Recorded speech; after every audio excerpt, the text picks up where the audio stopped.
Recording in progress. Good morning, everybody. This is the March 30th, 2022 morning session of the Portland City Council. Good morning, Keelan. Please call the roll. Good morning, Mayor. Good morning, Commissioners. Rubio. Here. Ryan. Here. Hardesty. Here. Maps. Here. Wheeler. Here. Under Portland City Code and State Law, the City Council is holding this meeting electronically.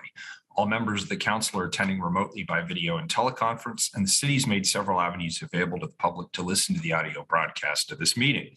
The meeting is available to the public on the city's YouTube channel, eGov PDX, www.portlandoregon.gov/video, and channel 30. The public may provide written testimony to the council by emailing the council clerk at cctestimony@portlandoregon.gov. You can also email the city council through the council clerk at any time at the council clerk at portlandoregon.gov with any questions that you may have. With that, we'll hear from legal counsel on the rules of order and decorum. Good morning. Good morning. To participate in council meetings, you may sign up in advance with the council clerk's office for communications to briefly speak about any subject. You may also sign up for public testimony on resolutions, reports, or the first readings of ordinances. The published council agenda at www.portland.gov/council/agenda contains information about how and when you may sign up for testimony while the city council is holding electronic meetings. Your testimony should address the matter being considered at the time. When testifying, please state your name for the record. Your address is not necessary. Please disclose if you are a lobbyist. If you are representing an organization, please identify it. The presiding officer determines the length of testimony. Individuals generally have 3 minutes to testify unless otherwise stated. When your time is up, the presiding officer will ask you to conclude. Disruptive conduct such as shouting, refusing to conclude your testimony when your time is up, or interrupting others' testimony or council deliberations will not be allowed. If there are disruptions, a warning will be given that further disruption may result in the person being placed on hold or ejected from the remainder of the electronic meeting. Please be aware that all council meetings are recorded. Thank you. Thank you. First up is communications, item number 210. Request of Maxim Sikorsky to address council regarding division project. Good morning. Good morning. Can you guys hear me? Yep, loud and clear. Thank you. Well, just to keep it short and sweet in regards to 108th and Division Street, I'm a dealership that's right there on 108th and Division Street, and there is a divider that's going right there and down the center. Now, I understand that the City Council has reviewed certain parameters and have been trying to make Division Street a safer place for everybody. However, we strongly believe that the daily realities of 108th and Division Street will actually possess or pose more problems if the divider goes in directly across our dealership. And there are several reasons for that. A couple to take into account is that we deal with lots of heavy trucks and heavy vehicles that deliver parts as well as delivering vehicles. Now, I understand that the pit across from us also has semi trucks that go in and deliver the gravel there too. And they seem to be getting 2 left turn lanes while we're getting none of them. It's requiring our customers to drive 5 blocks down all the way to 103rd to make the U-turns to go 5 blocks back up just to reach our dealership.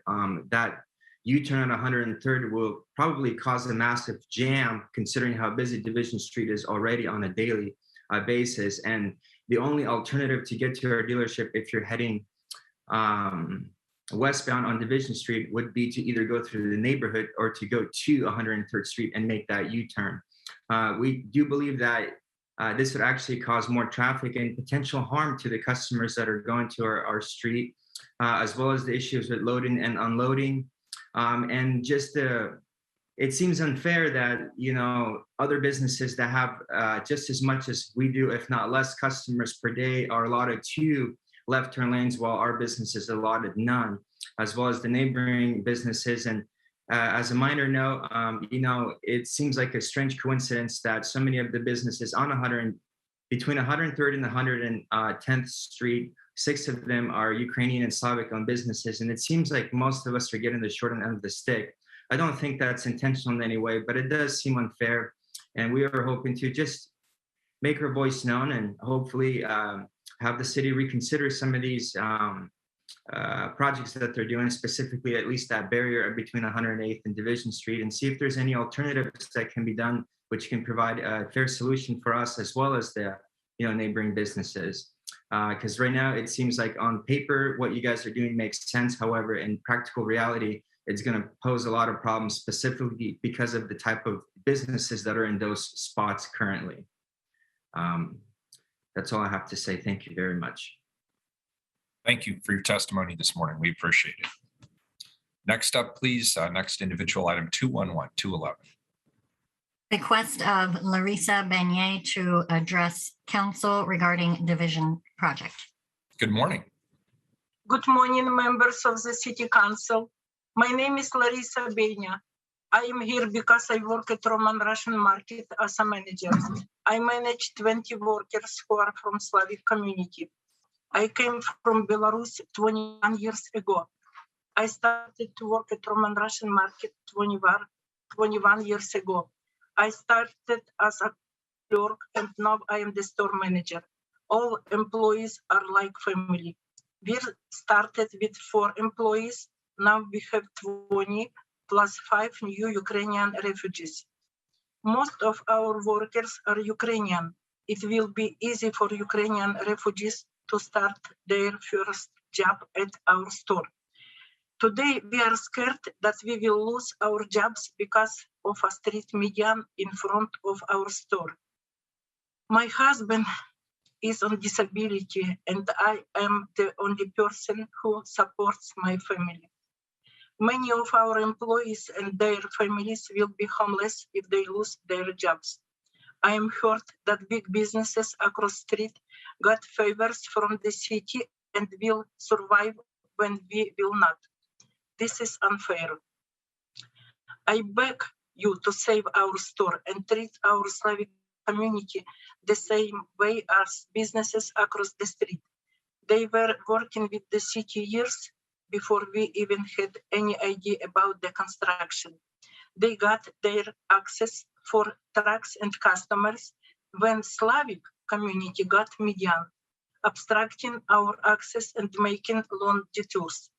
Is this because we are the minority and they are not?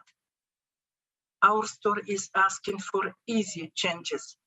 We are asking to have the ability to continue to make our left turns just like businesses across the street who got special treatment.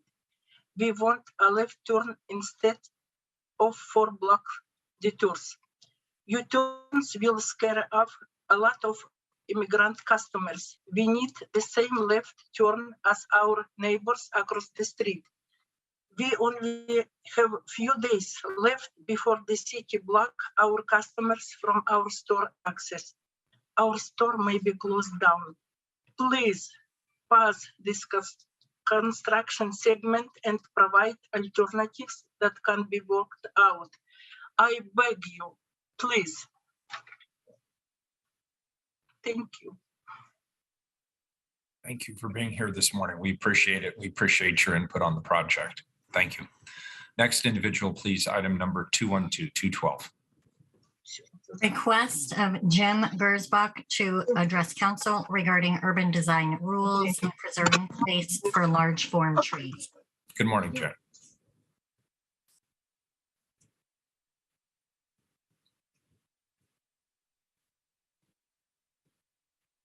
Jim, you're muted. Are you able to unmute?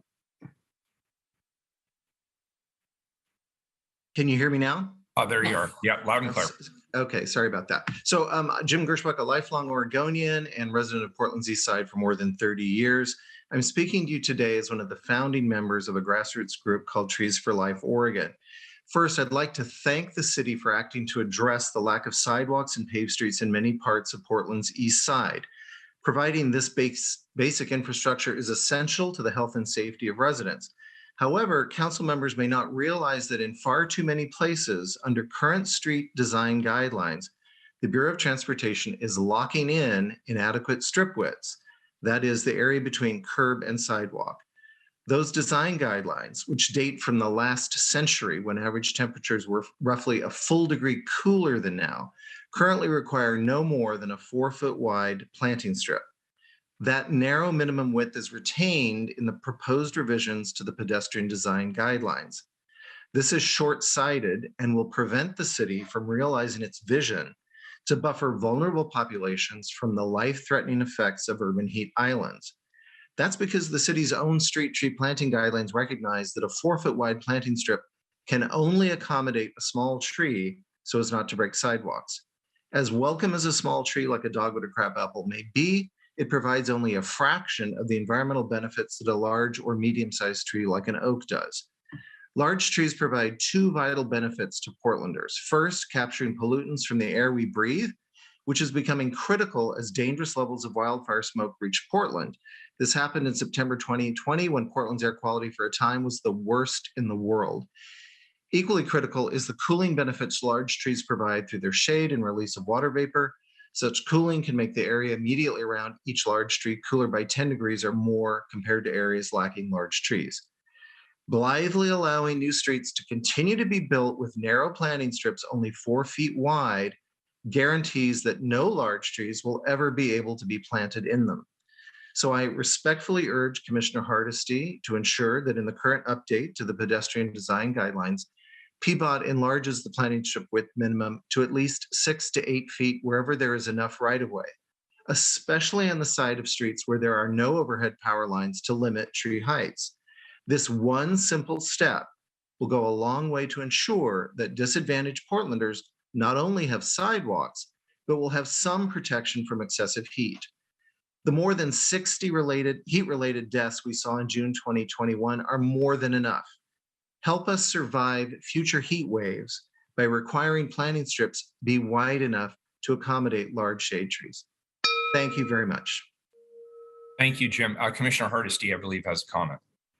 Thank you. I just wanted to thank Jim. I feel his passion around trees. And Jim, do I have a place for you? As you know, we are starting a community engagement process about the update of the pedestrian guide that you were just talking about. And having you participate in that is going to be really vital.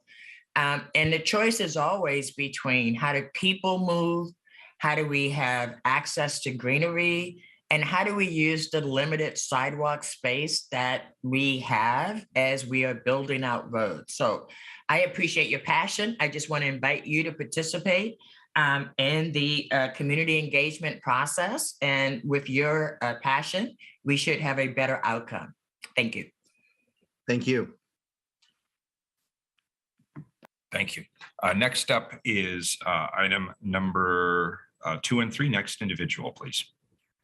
Request of Evelyn Bross to address council regarding landlord not unclogging drain sewage in residence parking lot. Good morning. Good morning. Can you hear me? Yep, loud and clear. You sound great. Okay, great. I wanted to talk to you about the drain problem that's outside our apartment complex at Home Forward property. This has been going on since I moved here early last winter and beginning of 2021. I've talked to the maintenance people and the clog gets so high, it's almost up to your knees, okay? And every time it rains, be it 3 or 4 days of rain up to 1/2 inch or a downpour of 1/2 inch of rain, in 1 day, the drain gets so high, it gets up and the cars are parked on a slant upwards. The tires are covered with that drain water. People can't get to their cars without getting their feet wet because of the flood is so high. The closer you get to the drain clog, the higher the water is to you when you walk down there. It gets almost up to your knees. The water gets so high and it's on a slant that it almost touches the top of the sidewalk. And if it gets more rain, it will finally happen. We'll get on top of the sidewalk and enter into the residents' apartments. And then the residents will have flooding. When I tried to sign up for this. I was complaining because it's still not working. And the maintenance guy says, oh, we tried to unclog so many times. Now it's the city's problem. I called the city with this clog because maintenance guy refused to unclog it that day. The city crew came out. They tried to unclog it, and the big shot at city for the drain clogs for the city, he said this is residential problem. This isn't you know city problem. So he says you have to get them to do it, and they won't do it. This has been going on since last year when I came in, and God only knows. I was told that since they renovated this apartment complex, that they put a filter in the drain to stop any debris going down that drain, and they're supposed to change that filter every so often. Now I don't know what it is, but something. It's a slow, very, very, very slow drainage, and I don't know that the city guy manager called me and he says we have to go out there and take a flashlight when it's not clogged up and find out what the problem is.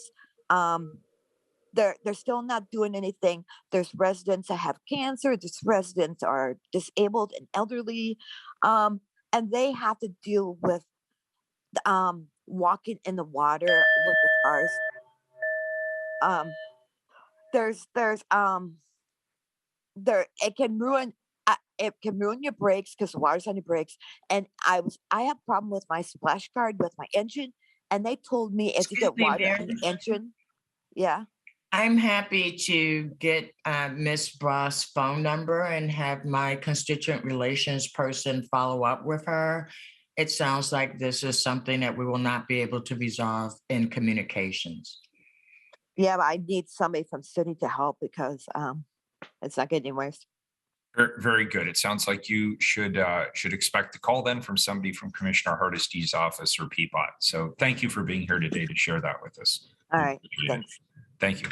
Next individual, please key in item number 214. Request of Noel Studer Spivak to address council regarding street tree maintenance. Good morning. Good morning, Mayor Wheeler and City Commissioners. My name is Noelle Studer Spivak. I live in the Cully neighborhood, and I'm speaking today on behalf of Families for Climate and a Shade Equity Coalition member organization.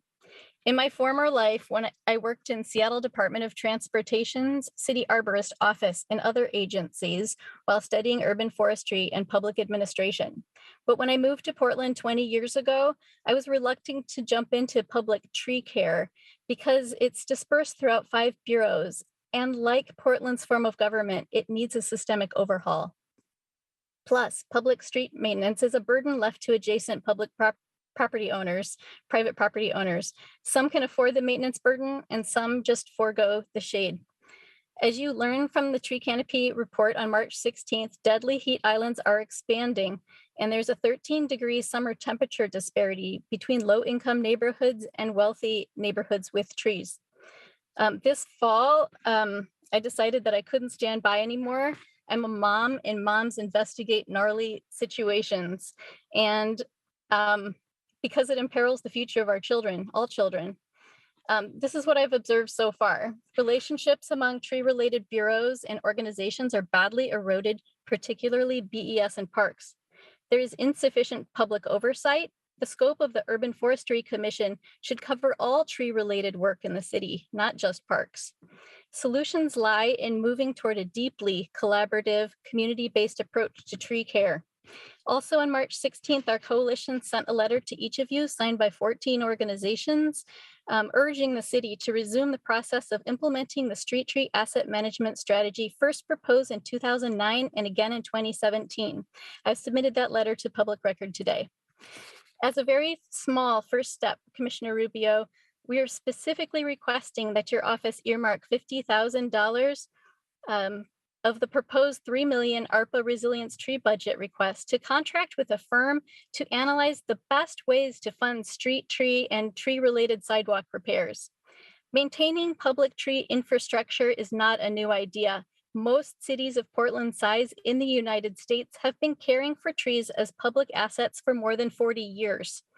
The following cities also repair tree-related sidewalk damage: Boston, Detroit, San Francisco, Baltimore, Milwaukee, DC, Charlotte, Fresno, Los Angeles. I've shared a table with hyperlinks so that you can really look at all those programs that are doing so well across the country. We do not expect you and your staff to be experts in this area, but we will not rest until you devote some attention to preventing future heat-related deaths. Currently, no bureau is charged with curbing heat islands. Members of our coalition are ready to meet with you. My colleague Brenna Bell of 350 PDX has been diligently attempting to get on your calendars. You can help by asking your schedulers to reply to her messages. Thank you so much today.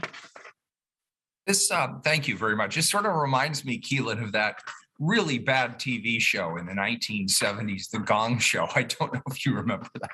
So I don't know where you got that thing, but good memories all around.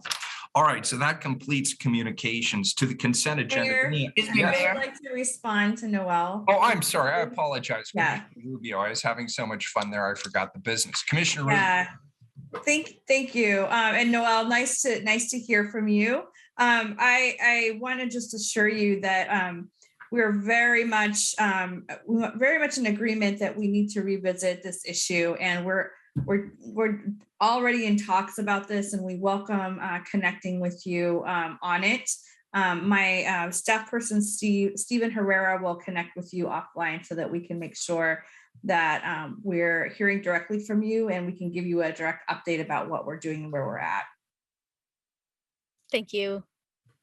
Very good. Thank you all for your testimony during communications. Thank you, commissioners. With that, we will move to the consent agenda. Keelan, have any items been pulled off consent?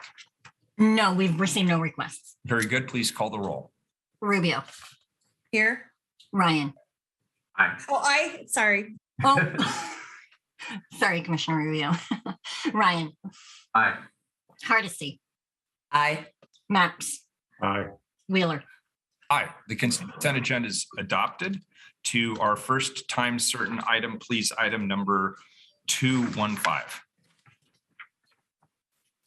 Authorize agreement with Clean and Safe, Inc. to provide policing services for the Clean and Safe program.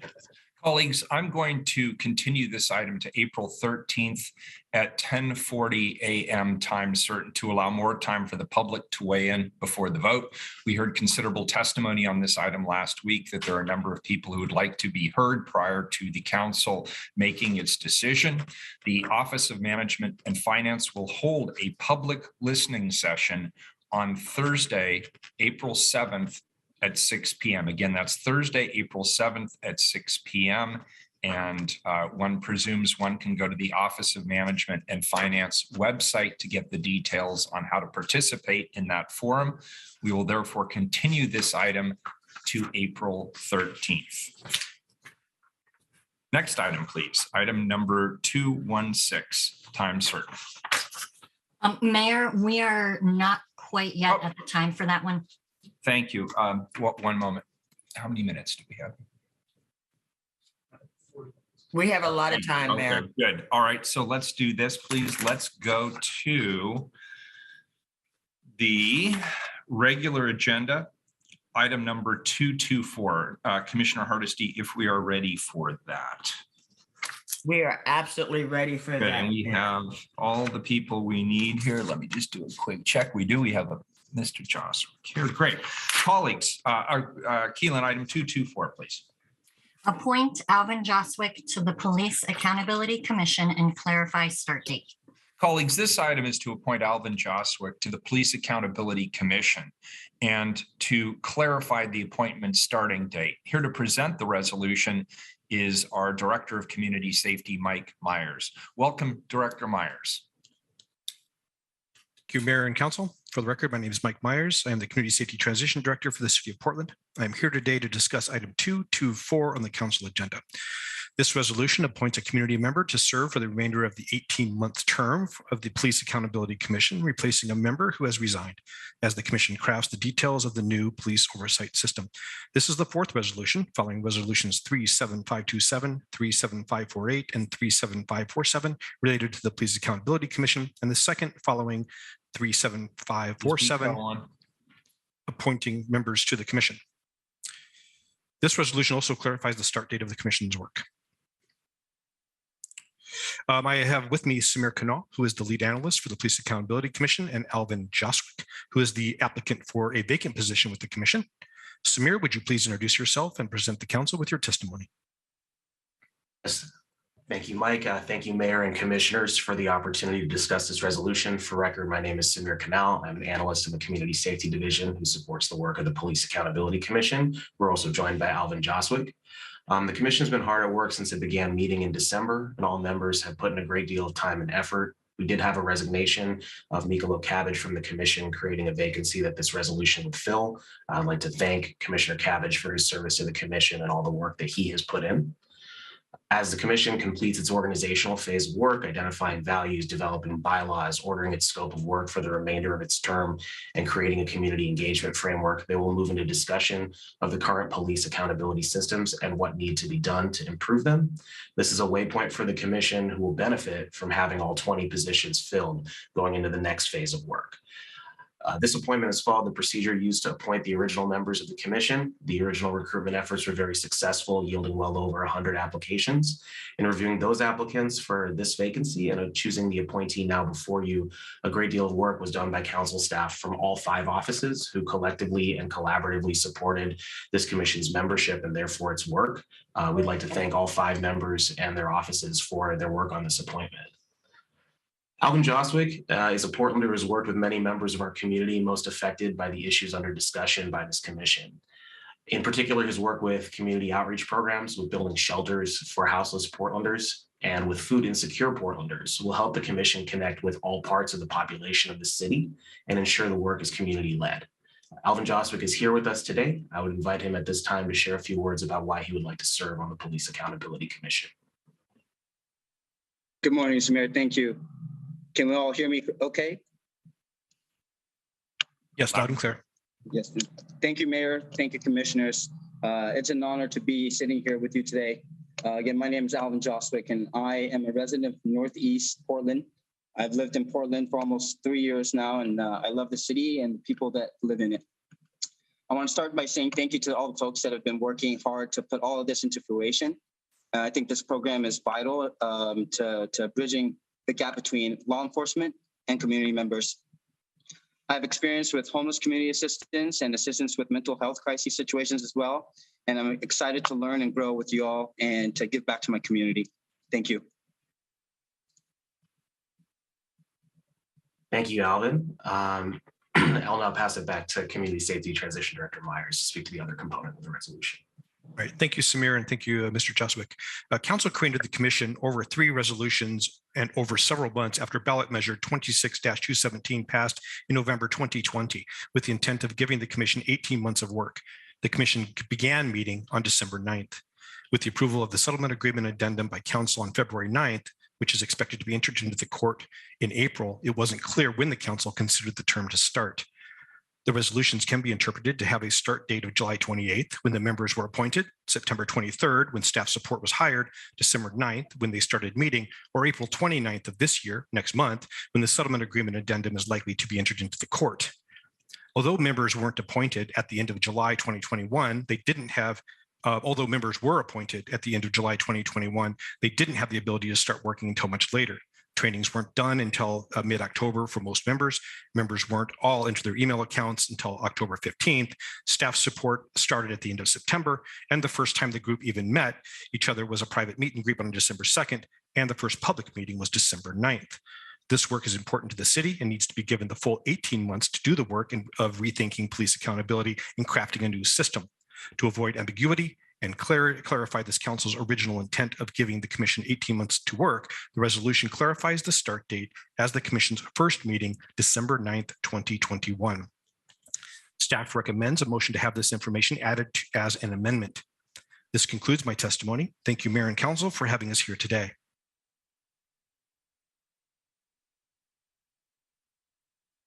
Thank you, Director Myers. Commissioner Hardesty.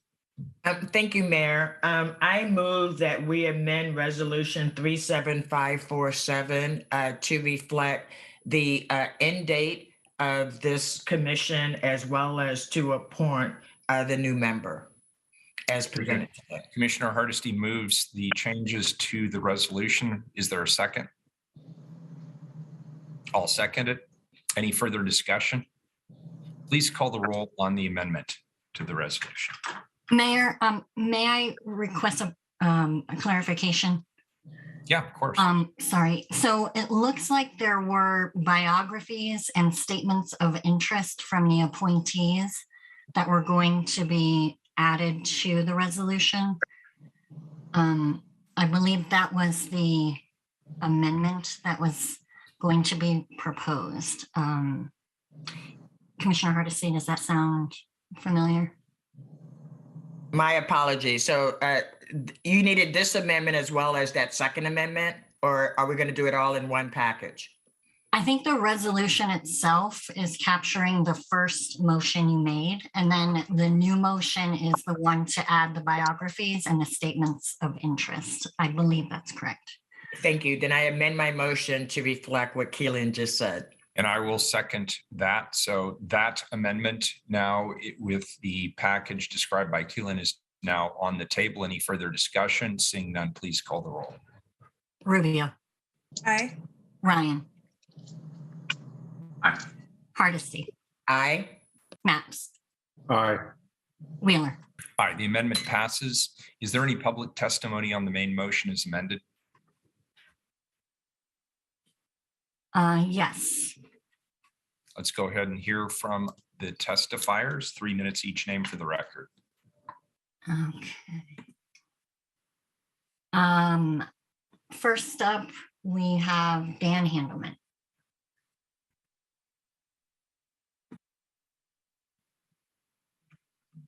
Good morning, Mayor Wheeler and Commissioners. Can you hear me Morning. all right? Yeah, loud and clear, Dan. Great, thank you. Mayor Wheeler and Commissioners Hardesty, Maps, Rubio, and Ryan, my name is Dan Handelman. I'm speaking today on behalf of Portland Cop Watch. Although I'm a member of the Police Accountability Commission, I am not speaking on their behalf. And just for the record, I did try to get other members of Portland Cop Watch to testify, but because council meetings occur during working hours, they were unable to make it, though I happen to have this time available. Portland Cop Watch has no issues with a person being appointed to the Police Accountability Commission. However, it should be noted that other advisory groups like the Citizen Review Committee and Portland Committee on Community Engaged Policing have at least some part in the selection of new members. And in the spirit of the community-driven police oversight system being designed, Portland Cop Watch thinks council should find a way to let the commission participate in selecting its members. The other main topic in today's resolution is the start date for the commission's work. A while back, Portland Cop Watch pointed out to council that, as you heard from Director Myers, that the resolution appointing the commission members set the start date to July 2021 when the appointments were made, rather than when the first meeting was held on December 9 last year. In the interim, on February 9, City Council approved amendments listing 9 remedies to the U.S. DOJ settlement agreement to get back into compliance with that agreement after the police response to racial justice protests in 2020. One of those amendments calls for the commission to finish its work within 18 months of when the judge approves of the remedies. The fairness hearing on the amendments is not happening until April 29. Having observed the Police Accountability Commission's work so far, Portland Cop Watch members are concerned that, having taken nearly 4 months just to create foundational documents for the group, the commission will need more time. The next phase, where the commission will be designing a new system and all the details and the scope of work assigned by council, will likely need the full amount starting from whenever the judge approves the amendments. We say this bearing in mind that when I was appointed to the commission, I expressed a desire to get the work done in less than 18 months so the city can get its new police oversight system up and running. Procedurally speaking, related to the seat being filled today, it has taken council 8 weeks to replace the member who resigned in early February. As the commission moves forward, their draft bylaws contemplate that doing business with a quorum defined as 50% plus one of the original 20 seats will become problematic, as it did for the Community Oversight Advisory Board. The bylaws discussion at the March 24 meeting indicates that the commission would like the council to consider defining a quorum as 50% plus one of active members to the group to avoid any need to slow down or stop work if more members leave without immediately being replaced. Portland Cop Watch strongly supports this concept. The commission's discussion on this matter may be familiar to some of you who have had staff people attending commission meetings. As a side note, PCCEP, which was created by previous amendments to the settlement agreement just over 3 years ago, already is down to a bare minimum 7 of 13 members and may wish a similar tweak to their quorum requirements. And I thank you for your time. Thank you. Next individual, please, Keelan. We had a couple additional people sign up, but they're not on the call. So there is no further public testimony on this item? That's correct. Very good. Thank you, Mr. Handelman, for your testimony. Any further discussion? Seeing none, please call the roll on the resolution as amended. Rubio. I want to thank Commissioner Hardesty for bringing this forward and also Samir for continuing to support this work. I also want to thank Alvin for participating in this process and your willingness to serve.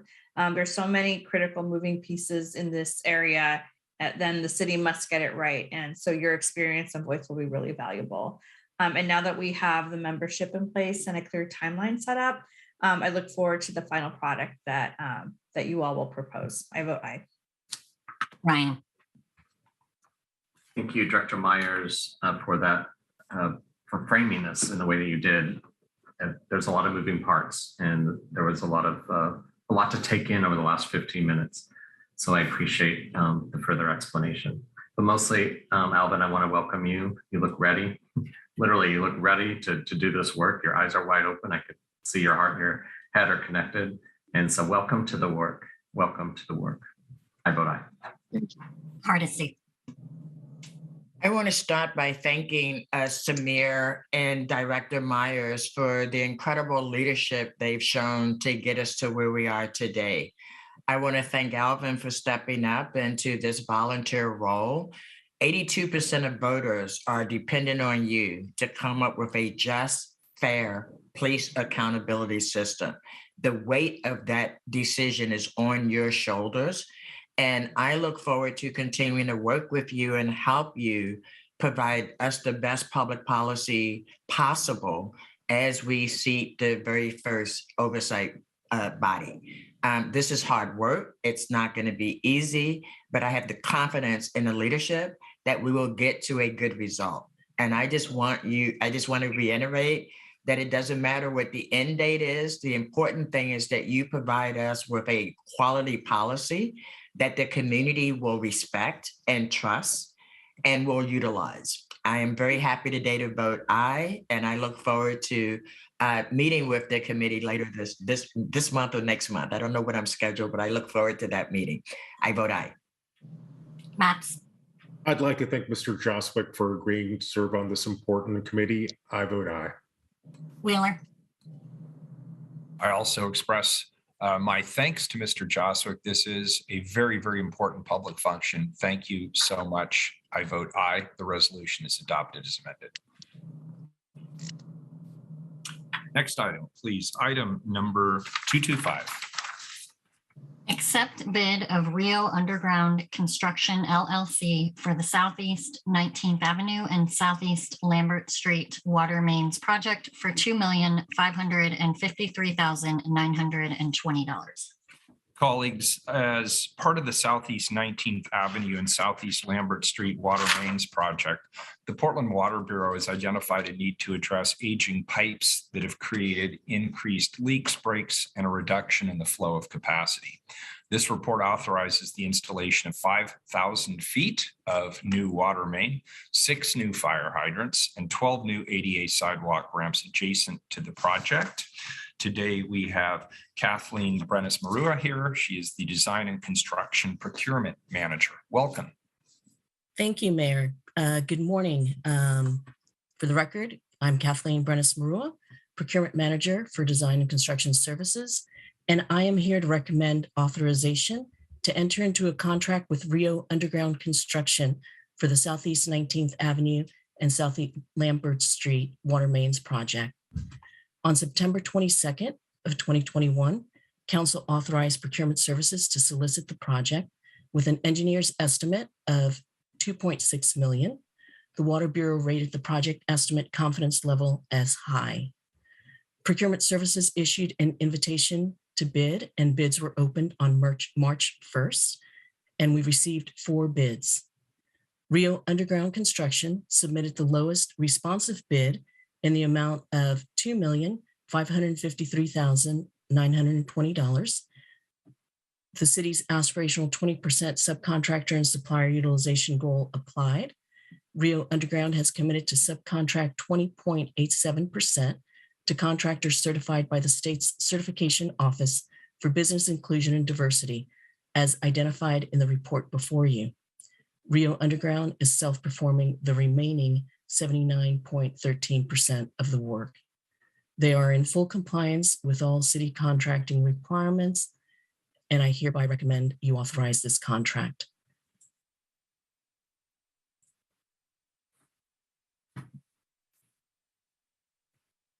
Commissioner Hardesty. Thank you, Mayor, and thank you, Director. I'm curious, can you tell me over the last 5 years how many contracts this primary contractor has had with the city of Portland? Commissioner Hardesty, I don't have the correct amount, but Rio Underground has consistently performed projects for the city of Portland. So they have had numerous projects. And I ask that because as I look at the details of minority and women participation, and this particular contract at 2.5 million, less than $100,000 is going into the pocket of minority-owned firms. And so for a firm with a long history of doing business with the city of Portland, I find it sad that we call this success because that's a very low, we're not helping build small businesses if we call this success. I'm happy that the procurement director, Director Taylor, is trying to work on actually making our system more accountable.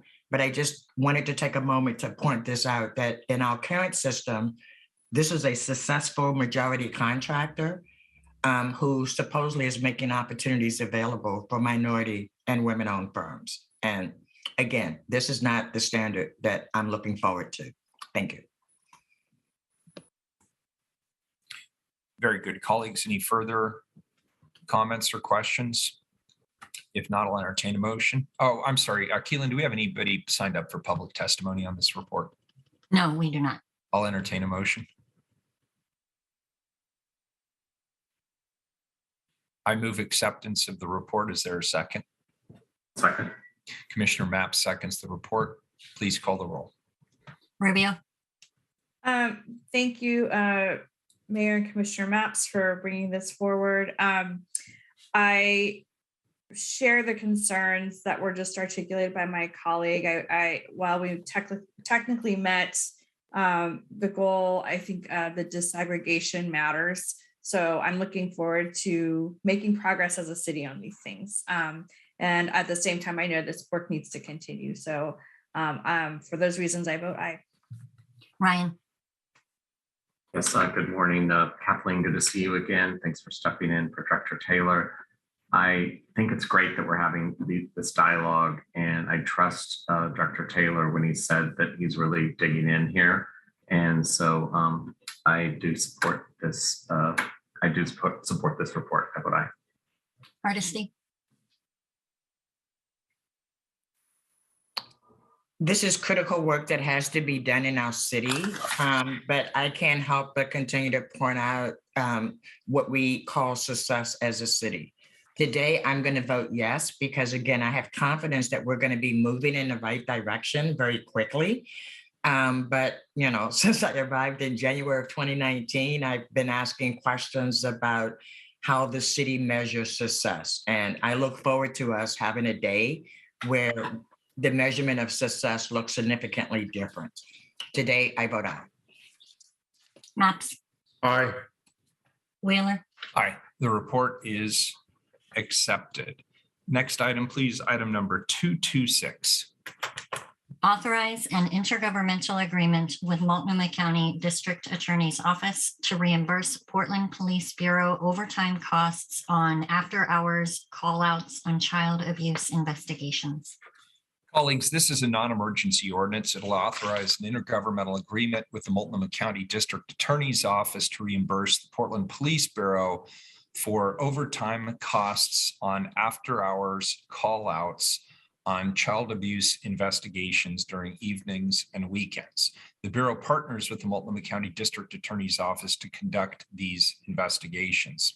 Here to speak about the program is Lieutenant Andrew of the Special Victims Unit, and Child Abuse Team, as well as Nathan Laramie with the Portland Police Bureau's Financial Office Operations Unit. Good morning. Good morning. Thanks so much for the introduction. I'm Nathan Leamy, for the record, for the Financial Operations Unit. This is a reimbursement that the Bureau has had ongoing for over 25 years at this point. Reimbursements range between $30,000 and $50,000. Lieutenant Andrew is going to talk a little bit more about the program itself. Good morning. Good morning, commissioners. Yes, my name is Rachel Andrew. I am a lieutenant with the Portland Police Bureau, and I currently supervise the Child Abuse Team.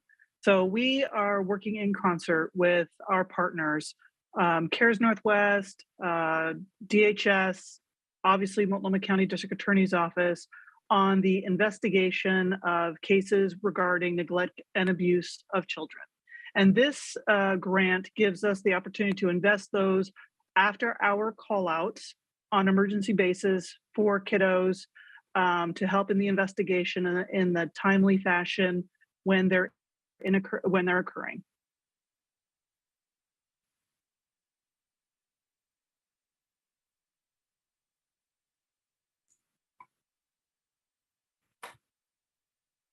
Do we have any questions?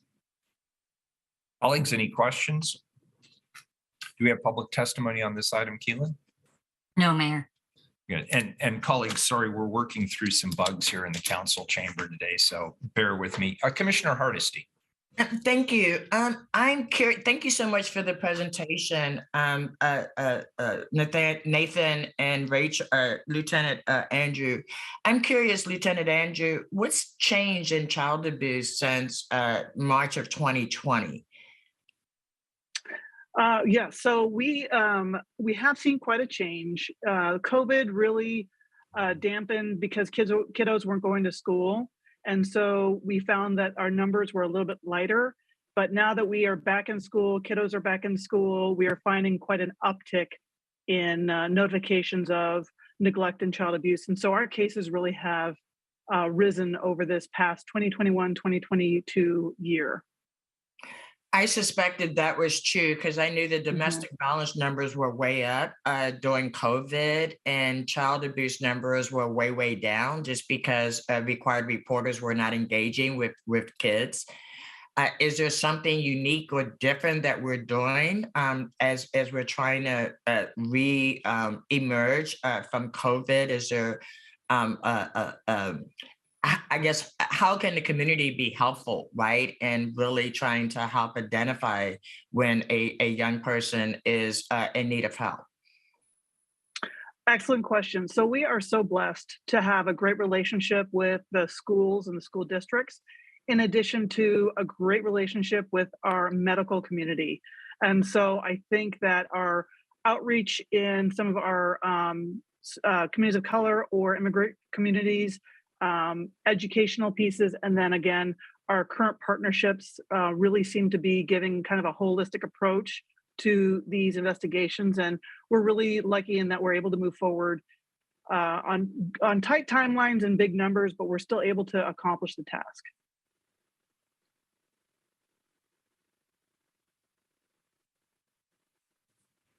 I think the mayor would say, Commissioner Ryan, go ahead and ask your question.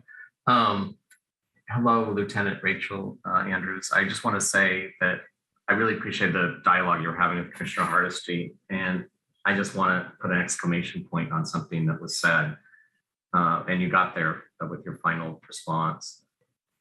When we were locked down and children were not going to school, and I would hear people say that, isn't it odd that child abuse cases were down? I knew it was because they weren't at school and they weren't being seen by their teachers, by their counselors, by the lunch ladies, by the janitors, the people that see our children daily. And so that's why they were down. It's just they weren't going reported.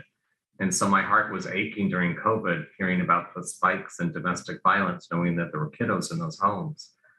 And so that's what really happened. It's one of those truths that I didn't feel was being told enough during the first year of the lockdown when kids weren't in school. So I really just wanted to make sure that we gave more attention to this. and how important it is and how grateful we are to the partnerships with our schools and our teachers and our counselors to be a part of that communication link. And so thanks for bringing that forward and mentioning that in your report and in this dialogue. Thanks.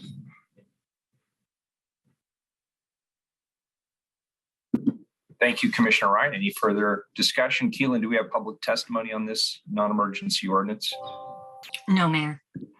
Very good. This is a first reading of a non-emergency ordinance. It moves to second reading. Next up is, and we're still not at the certain time, we will go to item number 227, please. Extend contract with Versaterm Public Safety, Inc. to July 13, 2025, and increase the not to exceed amount to $6,800,000 for application software support. Colleagues, this ordinance will authorize the Chief Procurement Officer to amend the City of Portland's contract with Versaterm Public Safety to extend the term transition and add software services and increase the not to exceed value to $6,800,000. Here to speak about the changes are Tammy Mayer from the Portland Police Bureau and Director Kazi from the Bureau of Emergency Communications. Good morning. Good morning. Good morning, Mayor. Good morning, City Council. My name is Tammy Mayer. I'm the Senior Program Manager with Portland Police, and one of the programs I run is the RMS, the Records Management System for the Police Bureau. Today, we're asking to extend the current contract. We've had a contract with Versaterm since 2014. The first one was a 5-year. Last year, we extended it 1 year, and now we're asking to extend it for 3 more years. There's 2 other parts to this ordinance request. We're asking to upgrade to the vCloud option, which doing the calculations, we believe will save us about $400,000 a year, plus eliminate the downtime required for the monthly upgrades or the monthly updates. And the third piece of this is for BOIC, and Director Kazi's here to talk about it, but it's a module addition that can't be added to the BOIC contract because it's part of the RMS, so that's why it's being attached to the RMS ordinance. Director Kazi? Yeah, thank you. Good morning. For the record, I'm Bob Kazi, Director of the Bureau of Emergency Communications. And I'm here today to apply some context to the PPB request to extend the Versaterm Records Management System. As you're aware, Versaterm is the vendor for the RMS system. It's also the vendor for a different platform that's in use by BOIC, our computer-aided dispatch system that we refer to as our CAD system. Normally, I would not be involved in a conversation about PPB's RMS system or records management system, but as is typical for many software providers, Versaterm offers many solutions that tie together. In this case, Versaterm is offering BOIC a unique solution to help address our non-emergency call volume. Versaterm's case service tool. This crosses into the RMS realm because case service is a tool that is tied directly to their RMS system. As stated on the case service website, I have a few talking points here that outline exactly what it does.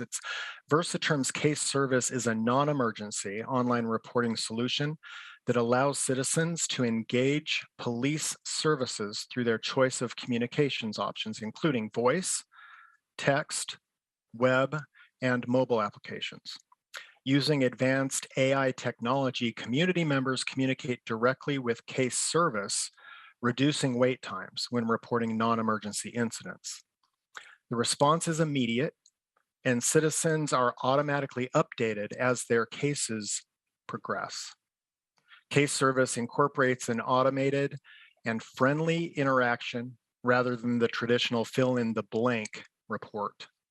Using the conversational format, case service guides community members through the investigative interview, allowing them to tell their story, while the virtual officer gathers the necessary information to complete a police report. Versaterm's CAD and RMS add power to case service through even deeper integration. Call takers can easily redirect callers to case service and provide a text message or an email link to the caller. Case service streamlines non-emergency call response, provides timely service, updates, and improves dialogue with our community. And one thing that Versaterm has offered BOAC is the ability to beta test this system.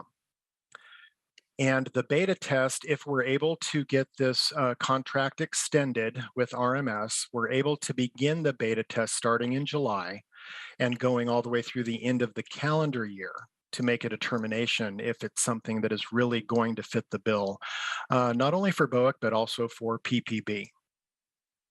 Thank you.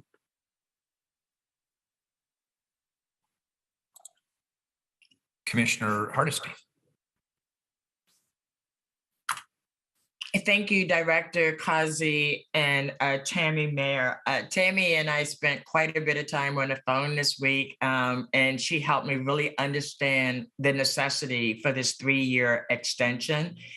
Mayor Wheeler, you know we've been trying to get out of this contract since you showed up at City Hall, and it's been challenging to weigh the transformation to a new system and still getting our needs met with the system that we have. And so I am comfortable with this extension, understanding all the technology changes that are coming forth as it relates to community safety. I just want to continue to reinforce that with Tammy. I'm hoping that she will be more of a partner with the Technology Oversight Committee so that they are looking holistically at the technology needs of Portland Police Bureau, because I am concerned we continue to go down silo tracks that really doesn't think about what are the overall needs of technology.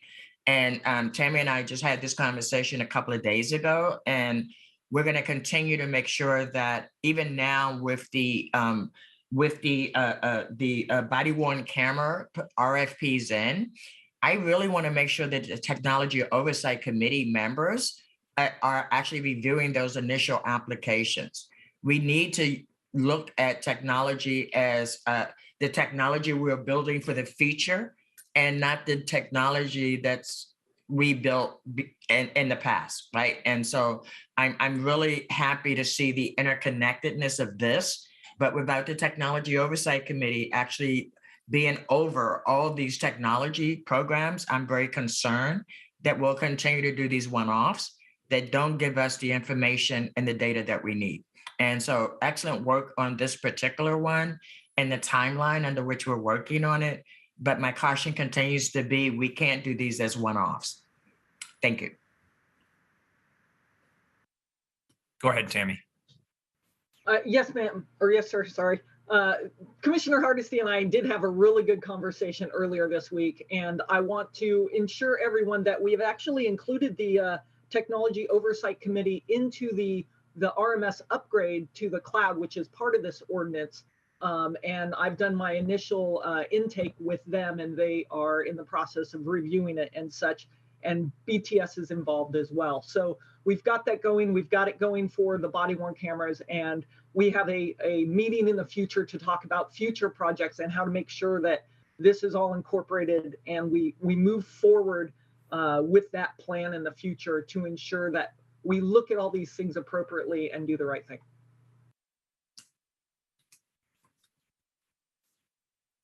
Very good. Thank you. Do we have public testimony on this item, Keelan? No, Mayor. Very good. This is a first reading of a non-emergency ordinance. Thank you, everybody, for your work on this. It moves to second reading. Let's see if we can find a short one here.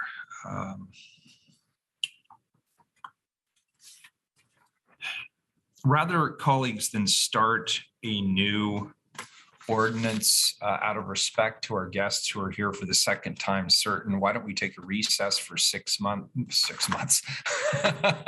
Pack your bags for 6 minutes. We will be back at 10:35 in 6 minutes from now. We are in recess.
have a quorum and we're now back in session. Our second time certain item this morning, please, is item number 216.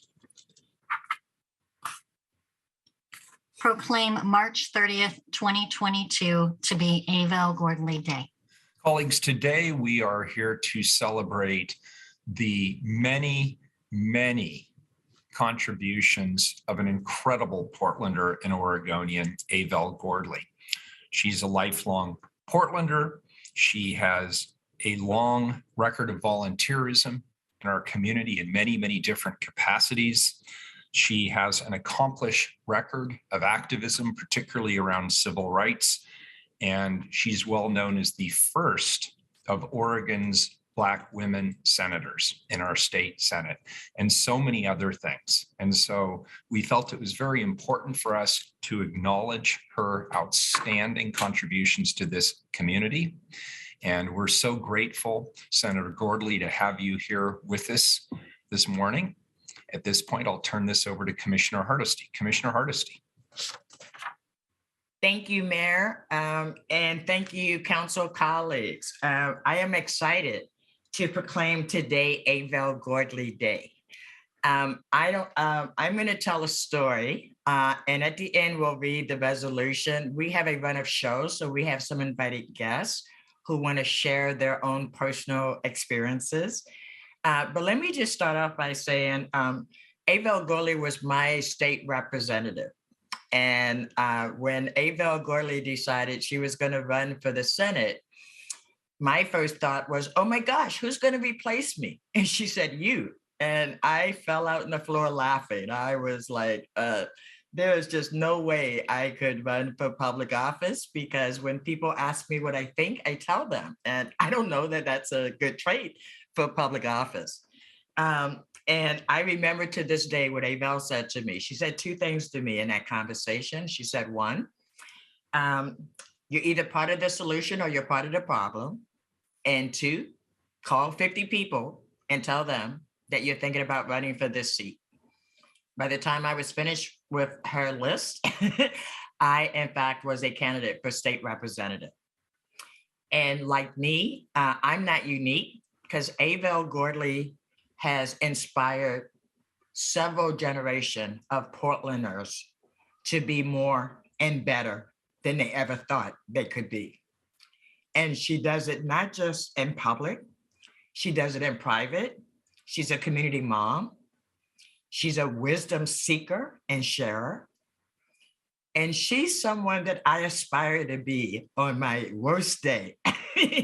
Some days I have to channel Senator Abel Gordley so that I can stay calm and I can stay focused and I can stay in love. And if I could say anything unique about my sister Abel Gordley, is that she eludes love wherever she goes. And she is centered in love and faith and justice. And so we've invited a panel of speakers today, and all my colleagues, just be ready. We're going to have the invited speakers, and then you will have an opportunity to share any remarks you would like to make.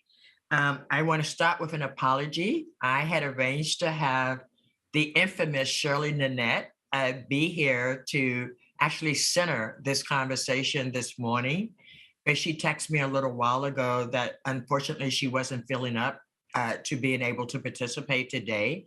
So I told her that we would have her spirit in this room, even though she couldn't be here. And so without further ado, I'm going to first ask if Pastor Reverend Sean Nealon from Highland Christian Church is present, and if he would like to lead us off in his remarks.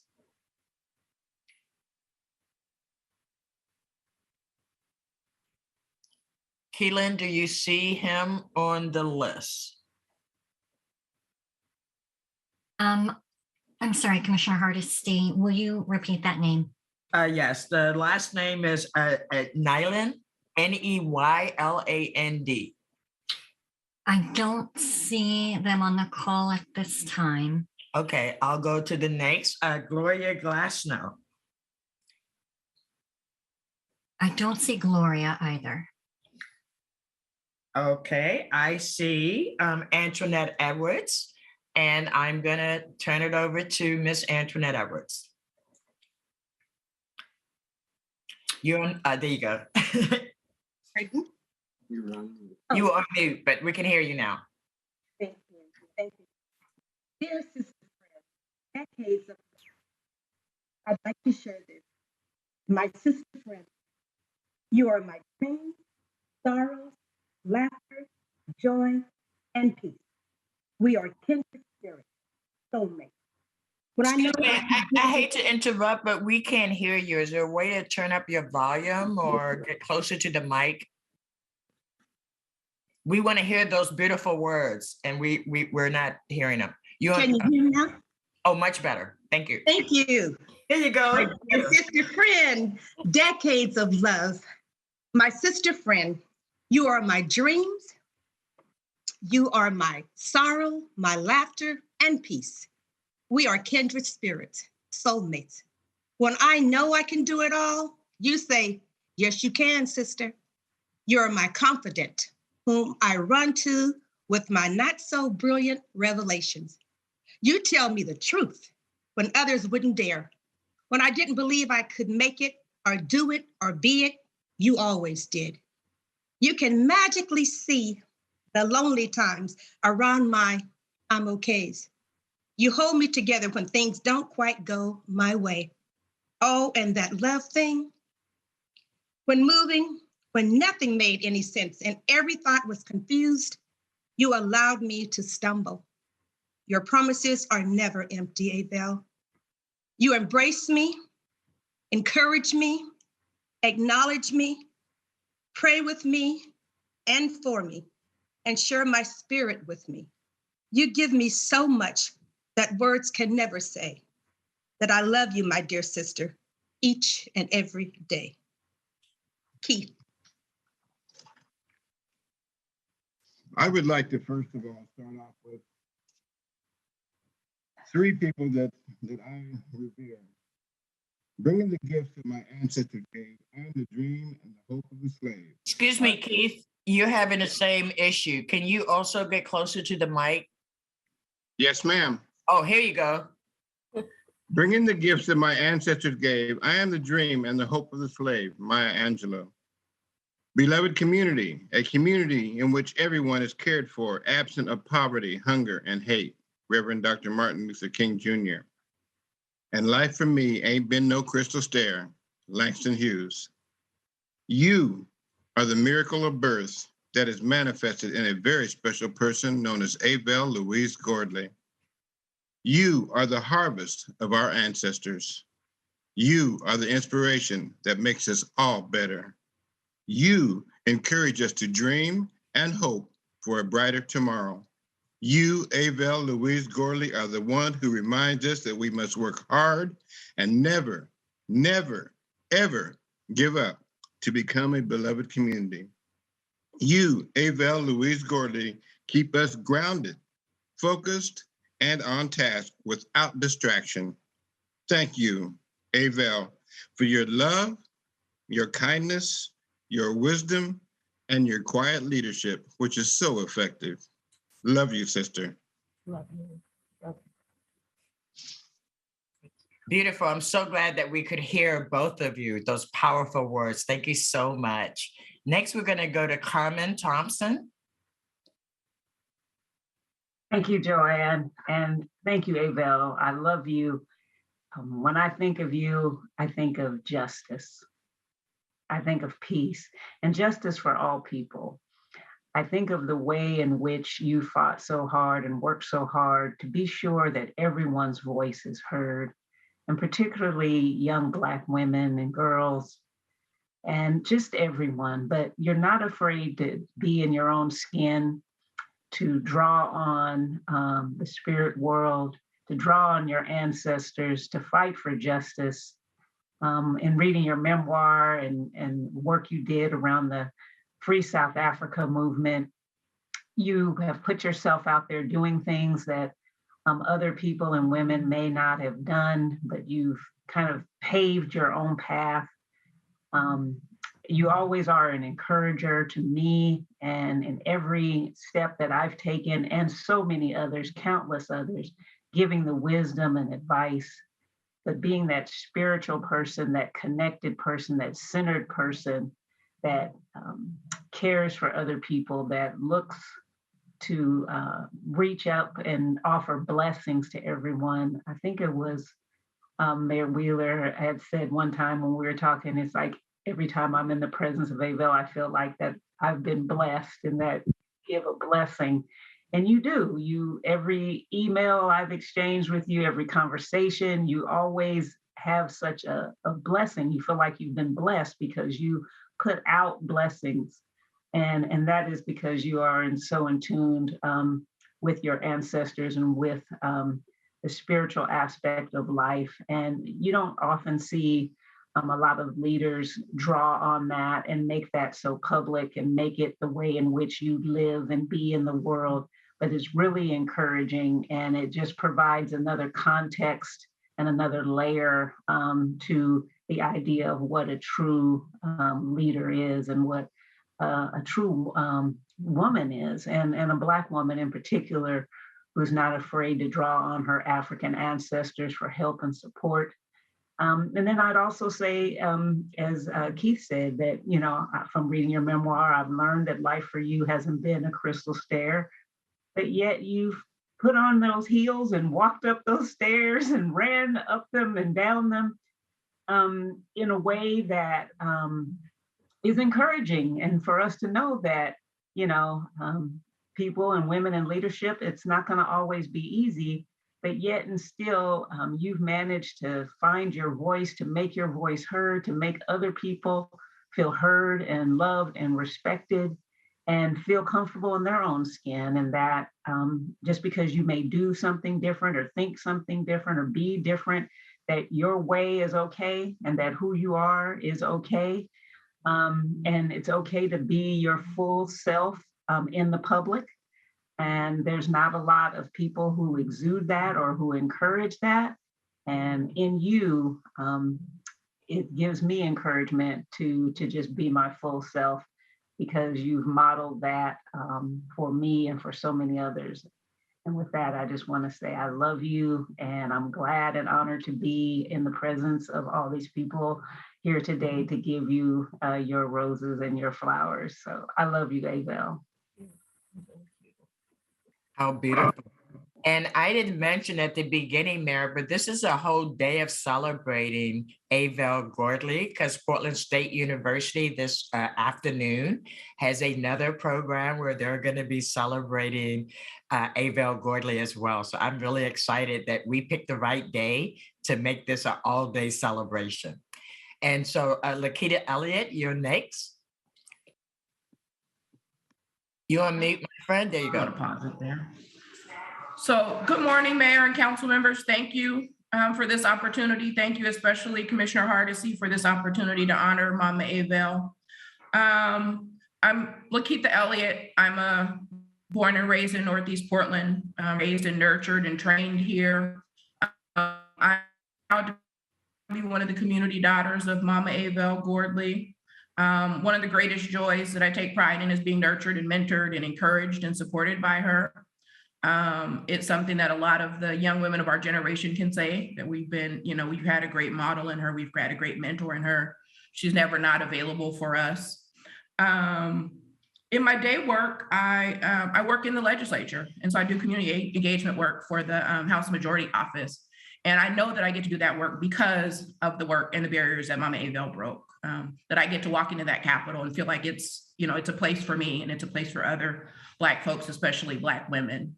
I'm here today in Mama Abel's childhood home. I'm surrounded by friends and family, including her daughter, neighbors, even the mayor of Northeast Portland, Paul Null Sr. is here.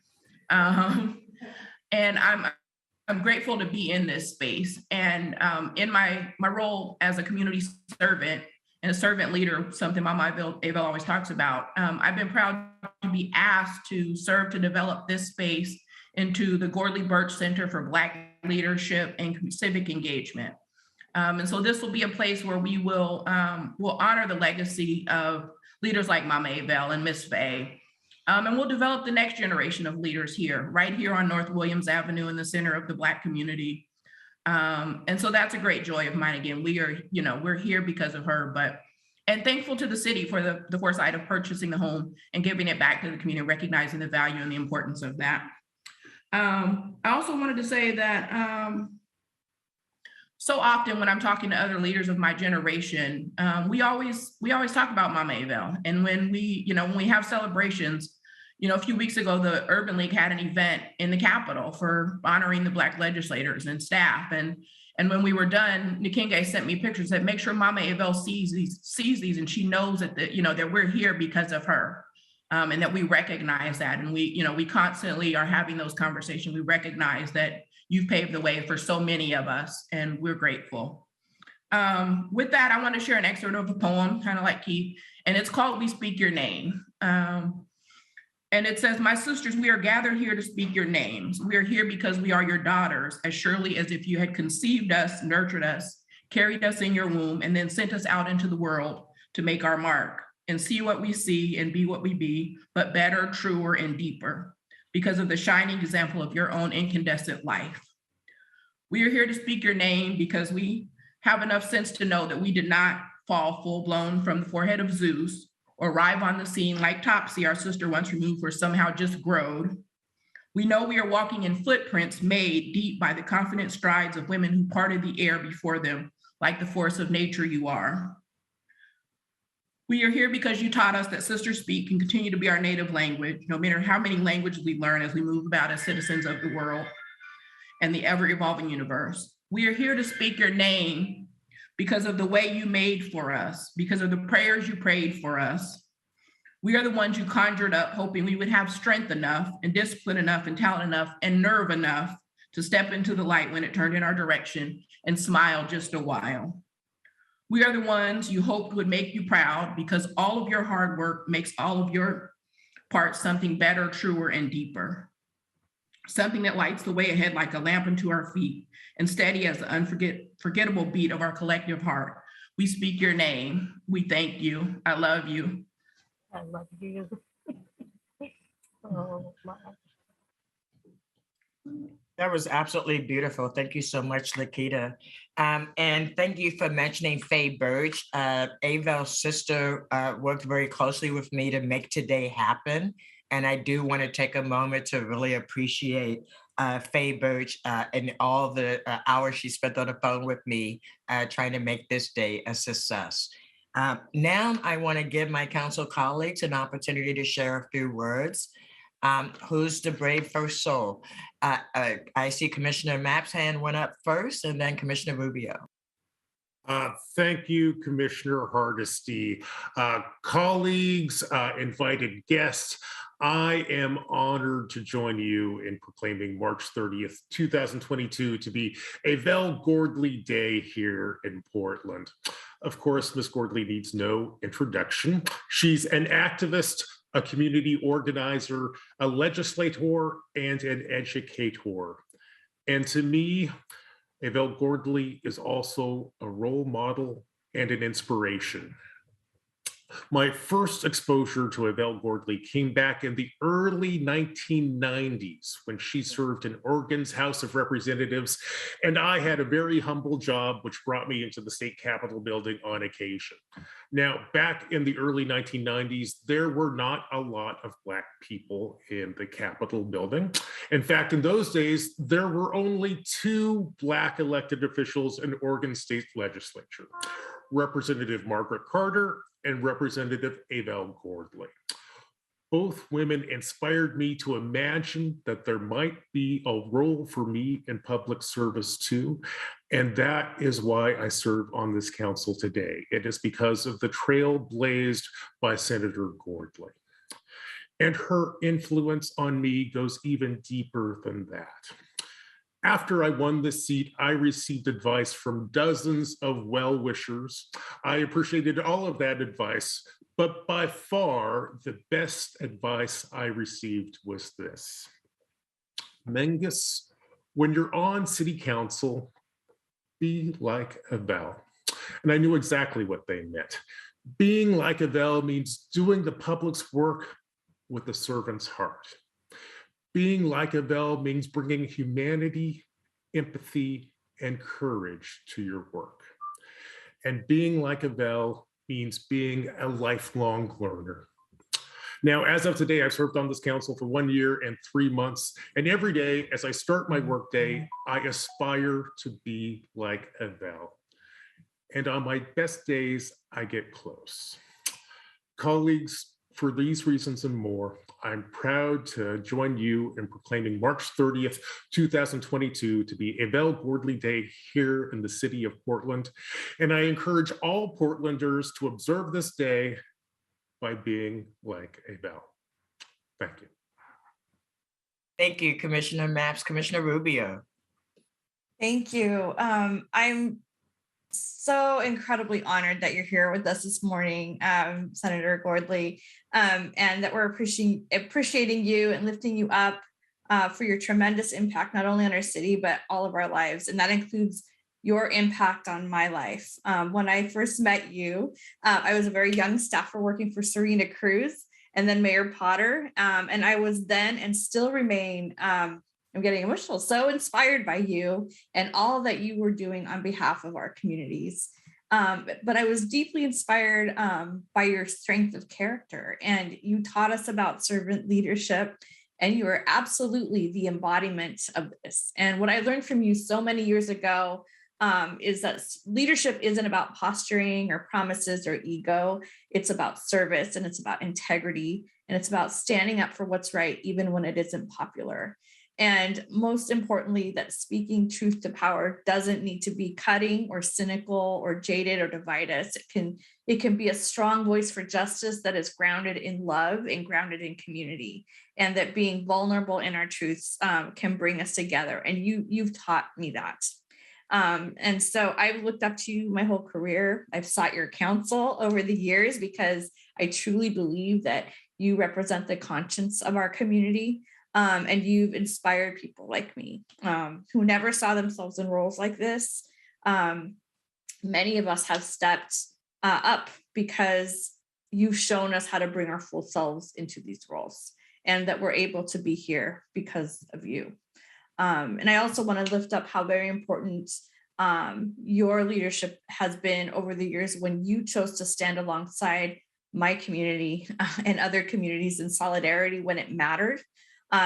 You helped others to see that while our communities have different histories of oppression and marginalization, we share in our struggle for justice. And you stood alongside us in our fights for immigrant rights, for access to quality bilingual education, and in many fights, including renaming city streets after our Black and Brown leaders. So from the bottom of my heart, I just want to say thank you for keeping us accountable to what's right. And thank you for the gift of your work and what you've given to this community. Your leadership and your service have forever shaped this community, and it's shaped me and a whole generation who looks up to you. So muchísimas gracias y que Dios te bendiga. Thank you so very much, Ms. Avell, and may God bless you. Mayor Wheeler. Thank you, Commissioner Hardesty. And I want to start by thanking you, Commissioner, and for all your work on this. And Faye, thank you for your work in helping to draft the proclamation. And I believe it very adequately covers the breadth of the accomplishments of your amazing sister, Avell. Avell, I have come to learn, the older I am, that it's not what you do in life, it's who you are. And you have done so many things, and I outlined just a few in the proclamation that Commissioner Hardesty will read, will outline others. You've done more in a lifetime than 10 ordinary people in my estimation. But that's not what I love about you. What I love about you is who you are. And I want to be very specific when I say that. You have been in politics a long time, and you understand that when things are going south for an elected official, they lose their friends right away. They become very lonely pariahs. And I look back on just some of the things we experienced together in my so far relatively short tenure as the mayor of this city. Record ice, record smoke, record riots, the loss of our dear mutual friend, Commissioner Nick Fish, record homelessness, record gun violence, record homicides.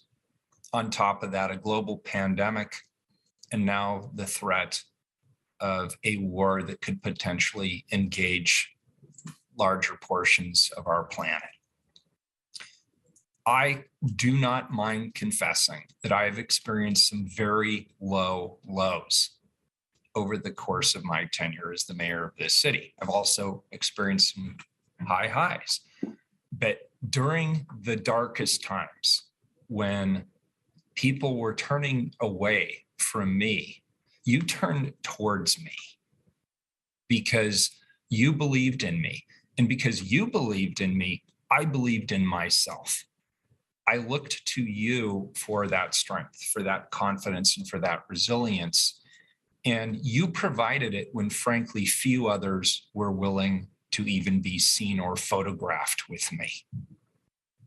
And here we are today, having put a lot of work in, often together, on some of the same issues that you are passionate about, that I'm passionate about, and I am seeing the green shoots of progress. I feel like we're coming into the springtime, and we're starting to see the fruits of our labor taking hold. And that's how I view you. I view you as somebody who sees the good in people and has the ability to bring out the best in each and every one of us. You're a good person, and for that, I love you. Thank you. Thank you, Mayor. Commissioner Ryan. Thank you so much, Commissioner Hardesty and Faye Birch, for bringing this sacred proclamation to City Hall today. And hello, Abel Gordley. What joy, what gratitude and love we're all feeling because of you. And oh, how I wish I was at that gathering, this party on North Williams. You all look so happy. Anyway, it's just great to be brought into the household. Thank you for all your comments about your dear friend and colleague. Allow me to first dive into some biography about this amazing person that we're honoring today, Ms. Abel Gordley. And I want to thank Darius Jones and my staff for providing this. Abel Louise Gordley was born in Portland in 1947. Abel graduated from the Girls Polytech High School, which later became the James Monroe High School in 1965. In 1991, Abel was appointed to the Oregon House of Representatives to replace Ron Seeds. She later was elected to serve 3 terms representing parts of North and Northeast Portland. In 96, Abel was the first African-American woman elected to the Oregon State Senate and served from 97 to 2009. Abel is a lifelong activist and community organizer. In 2008, while serving as a senator, OHSU opened the Abel Gordley Center for Healing, which provides mental health and psychiatric services. Abel is the author of Remembering the Power of Words, which recounts her personal and professional journey as the first African-American woman elected to the Oregon State Senate. Abel, you witness and connect with so many. I know when I was on the school board, you would acknowledge something really complex that we were discussing. And I would know that because you actually watched Channel 28 and you would listen and reflect. Seldom offering what I should do, rather to help me explore the complexity and not miss anything that was relevant. You're a truth seeker. You're a true restorative justice pioneer. You cross aisles to keep the community focused on what is right and what are the next steps.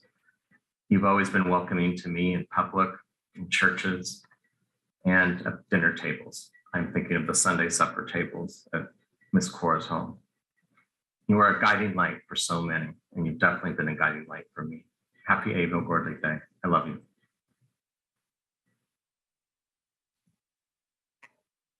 Beautiful, Commissioner Ryan. I'm going to give Abel Gordley an opportunity to say a few words if she would like. And then I will read the proclamation.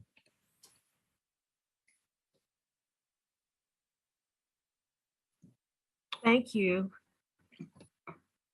Thank you, Commissioner Hardy. Thank you, Mayor. I thank each and every one of you. When there's a African proverb that says, when the heart is full, it comes out through the mouth. And so let me express a couple of things that I would like to see happen in our beloved city while I'm still here. I believe that we have the collective opportunity to really build that beloved community that Dr. King taught us to envision. And as we do that work, let us do it with more love and more kindness cemented in everything we say and do. I would like to see Portland become the city of kindness and roses. And I would like to see, there's a song that I would like to see lifted up. The song is by our very own Grammy-winning songstress and musician, Esperanza Spalding. And that song is called City of Roses. And as you read the lyrics, if you've been here for 3 years or 30 years, or like me, a lifetime, you know that Esperanza has put her lived experience as a child of this city into that song, City of Roses. And so, Mayor and Commissioners, your assignment is to adopt that song and spread the lyrics. And let us all find some joy in what Esperanza has gifted us with. My other request is for all of us who participate in the civic life of our city. And right now I'm thinking specifically of Here Together.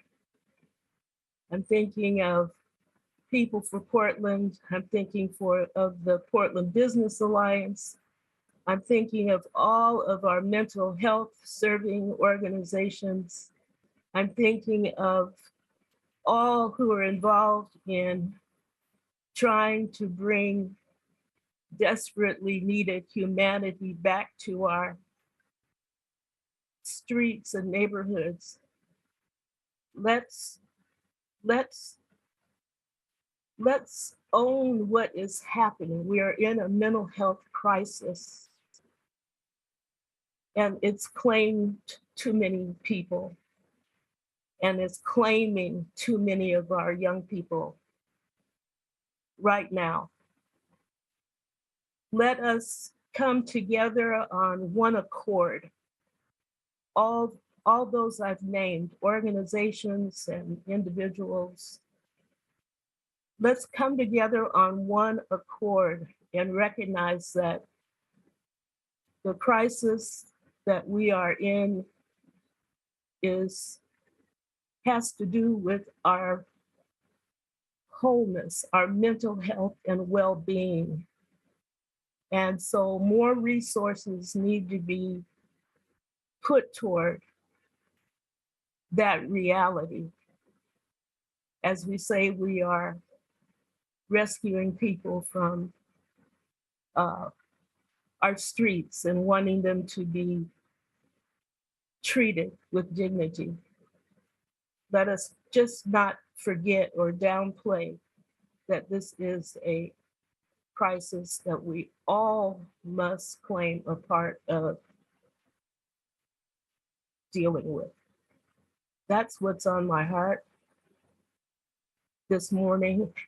And I thank all of the folks who are gathered now in our family home, my sister Faye, Fayetta Marie, Mayor Paul, everyone at the table. I was born and raised at a time when community meant you really knew your neighbors. You didn't have to lock your doors. The adults took care of the children. All the adults were your parents.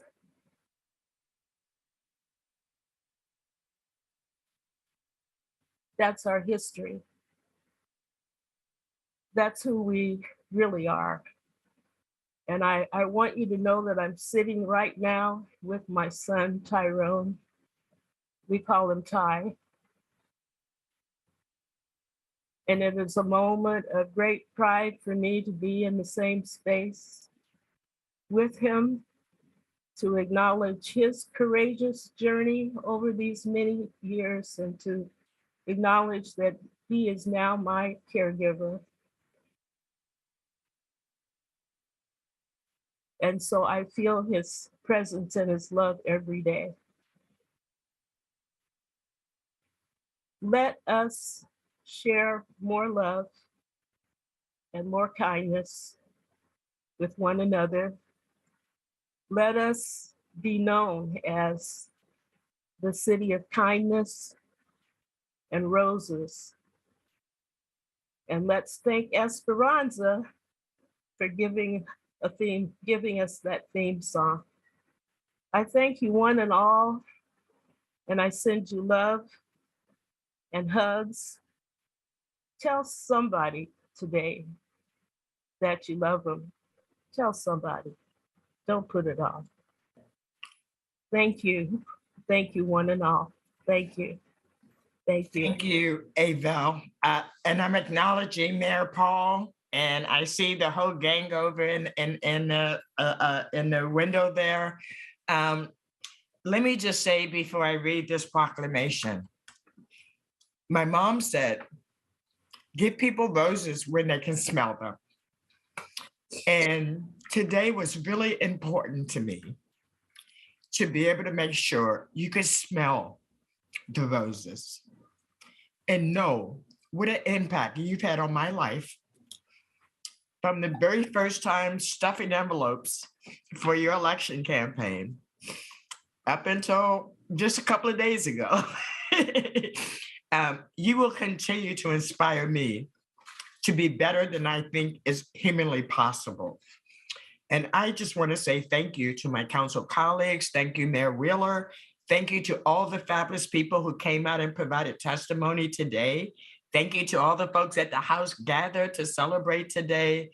It is now my honor to read the proclamation declaring today Avell Gordley Day.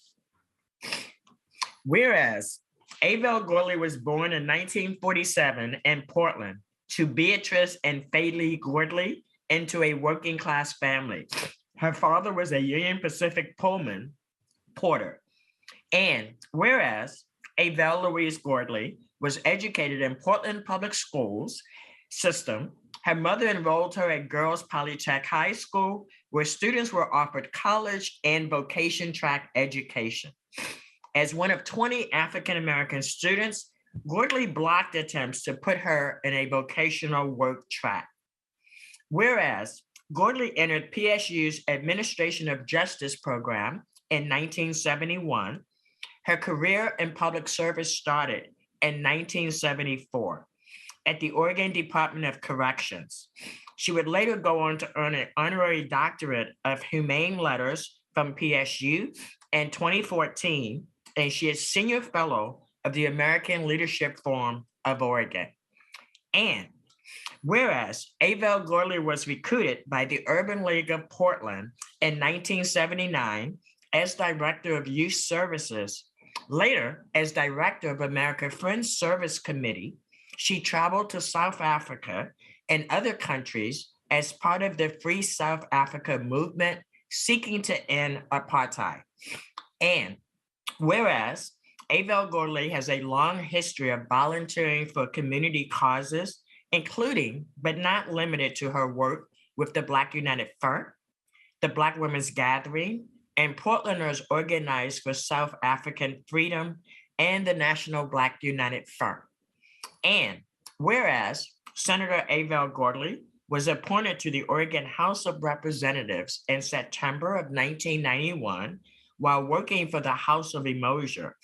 As a legislator, she led a trade mission to South Africa, Zambia, and participated in a trade mission to South Korea. And whereas Avell Gordley served 3 terms as a state representative and made history in 1996 when she was sworn in as the first Black woman Oregon State Senator. And whereas Senator Avell Gordley in 1999 became the chief petitioner for the constitutional amendment that removed the state's Black exclusion laws from the records. Oregon's Territorial Assembly had passed the laws 150 years earlier to forbid Blacks from settling in the territory. Whereas Senator Avell Gordley left public office in 2009, then continued as an associate professor in the Black Studies Department of Portland State University. And whereas Avell has been a mentor to generations of Black women interested in entering public service and politics. And whereas Senator Avell Gordley has volunteered her time to over a dozen regional community groups, many of which focus on raising the voices of Black Portlanders, including the Black United Front, the Black Leadership Conference, the National Black United Front, and the Black Women's Gathering. And whereas in 2008, Oregon Health and Science University Behavioral Health Unit was renamed the Avell Gordley Center for Healing.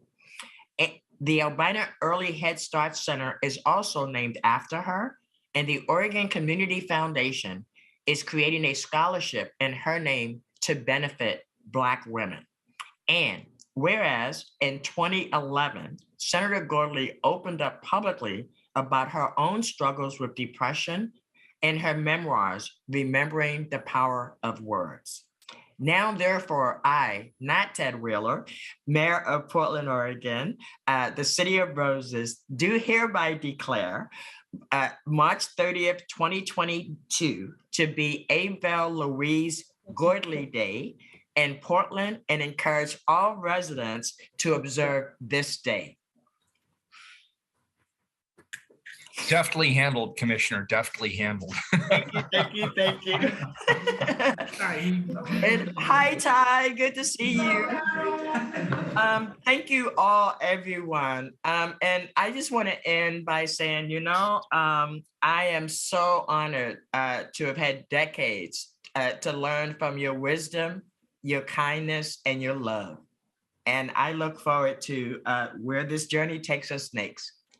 Lots of love. Thank you all. Thank you. Thank you, everyone. Mayor, I turn the podium back over to you, Mayor Wheeler. Awesome. Thank you. That was terrific. Thank you, Senator Gordley. Thank you, everybody. We will go back to the regular agenda. Item number 228, please, Keelan. Provide emergency housing services by extending the duration of a housing emergency and continuing the current housing emergency. Commissioner Ryan, this is an emergency ordinance. Yes, thank you, Mayor. Good morning, colleagues. I'm happy to bring this ordinance before you today. For the past several weeks, your staff have received several briefings and provided feedback on this ordinance through the Streets to Stability Task Force. The ordinance in question does two things. It continues the current emergency we are in and extends it for 3 years. As you recall, we passed the shelter to housing continuum code change, which was years in the making to help get us out of a perpetual state of housing emergency. However, since its passage and through its implementation, it has become clear that there are still a few challenges and problems to work out with the code, which is pretty natural, and the impact of the ability to build several shelter programs across the city have been challenging. BPS and the Housing Continuum Work Group is diving into these necessary technical fixes, and it will take considerable amount of time before they are ready. As such, in order to stay focused on necessary action that requires government to be agile and responsive to the urgent needs of this humanitarian crisis, we are extending the housing state of emergency so that some of our shelter projects, including shelters that are in the development pipeline, will not fall out of compliance with zoning codes. We are extending this emergency for 3 years because we are in a 3-year recovery timeline coinciding with American Rescue Plan investments. And while we are dispersing funds accordingly, it's important to ensure we have all the available tools at our disposal. Mayor Wheeler, I'll turn it back to you. Very good. Is there any staff presentation on this item? I don't believe so. We've been communicating. Very good. Colleagues, any questions on this? And if we do not have any, Keelan, do we have any public testimony on this item? We don't have anyone signed up. Very good. Please call the roll. Rubio. I want to acknowledge the work done by Team Ryan and the Streets Disability Task Force on this issue, as well as everybody working very hard on this issue. Our neighbors are trying to survive in an economy built on paying people inadequate wages, and many are trying to access mental health care from the state that is one of the worst in the nation at providing it. And we have a severe shortage, staffing shortage relative to all of our needs across the board. And we also have a federal government that's largely absent in its role right now in ensuring that people are housed. So this is a very complex and urgent issue that touches so many parts of our city, and my office will continue to ensure that my portfolio plays their role in this emergency. So for that reason, I vote aye on this extension. Ryan. Yes, I again want to thank all of you and your staff for your engagement on this topic today. And I'm very happy to do the right thing right now and vote aye. Hardesty. And I just want to agree with a lot of what Commissioner Rubio said. This is a very complex issue. I really am grateful to Commissioner Ryan and his team for really engaging the rest of the council in this resolution that's before us today. And I believe that we are on track to do what we need to do to actually solve this the most critical issue we are facing here in the city of Portland. So I am happy to vote aye. Maps. I want to thank Commissioner Ryan for his work in this field. I do feel like there is a larger structural problem, which I hope this council can come to terms with. I believe that this is the 6th time this housing emergency has been extended. To me, that points to the need for deeper structural change in how we go about organizing our attempts to address houselessness. I had hoped that we would have addressed those concerns through our shelter to housing continuum ordinance, which we passed last year. I'm glad to hear that the city continues to work on it, but the fact that that we remain in an emergency for frankly a decade points to the need for more reforms, and I look forward to partnering with Commissioner Ryan and the rest of my colleagues on council to making sure that we actually implement those reforms. And with that, I vote aye. Wheeler. Aye, the ordinance is adopted. Thank you, Commissioner Ryan, for your work on this and your team's work. Appreciate it. Next item, please. The final item for today, out of this morning at least, is item 229, please. Authorize Bureau of Transportation to acquire certain permanent and temporary rights necessary for construction of the Northeast 42nd Avenue Bridge over Northeast Lombard project through the exercise of the city's eminent domain authority. This is an emergency ordinance. Commissioner Hardesty. Thank you, Mayor. I believe I have someone here from PBOT. Oh, there's Kevin. Hi, Kevin. That's going to make a short presentation, and I see Winston Sardino is here as well. Take it away, gentlemen. Winston, if you're talking, you're on mute, and Kevin, you're not on mute, but you're not talking.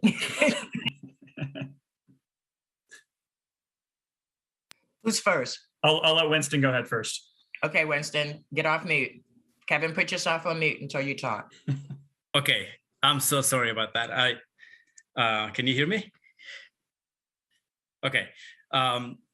Thank you, Mayor and Commissioners. My name is Winston Sandino. I'm a capital project manager for PBOT, and I am managing the 42nd Avenue Bridge Replacement Project. And I think I'm going to share my screen. Hey, how do I share screen? Don't worry. Keelan, can you help Winston share a screen? Can you see it? Oh, just like that. There it is. Okay. Now I need to do the presentation. Okay. So I want to give a brief background of the project. This is the 42nd Avenue Bridge. As you can see, it's a bridge over Lombard and the railroad. The bridge is going to be replaced completely. We'll talk about the scope now. The project will be constructing a new earthquake resilient bridge. It's an important emergency transportation route and a key freight connection between Lombard and Columbia Boulevard. The area has insufficient space for people walking and biking.